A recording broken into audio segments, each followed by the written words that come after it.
Kovai Peelamedu national model senior secondary பள்ளியில் 45வது Coimbatore Sahodaya handball போட்டிகள் இன்று துவங்கியது. ஆண்களுக்கான போட்டியில் 26 பள்ளிகளைச் சேர்ந்த 50 அணிகள் பங்கேற்றன. போட்டிகளை நேஷனல் மாடல் பள்ளிகளின் குழும தாளாளர் மோகன் சந்தர் துவக்கி வைத்தார். 14 வயதுக்கு உட்பட்ட மாணவர்கள் பிரிவில் ஏர்ஃபோர்ஸ் பள்ளி மற்றும் பாரதிய வித்யா பவன் பள்ளியும் முதல் போட்டியில் மோதியது. பரபரப்பான ஆட்டத்தில் 8-5 என்ற புள்ளி கணக்கில் ஏர்ஃபோர்ஸ் பள்ளி அணி வெற்றி பெற்றது.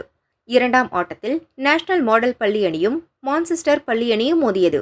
துவக்கம் முதலே துடிப்புடன் விளையாடிய நேஷனல் மாடல் பள்ளி வீரர்கள் 10-4 என்ற புள்ளி கணக்கில் வெற்றி பெற்றனர்.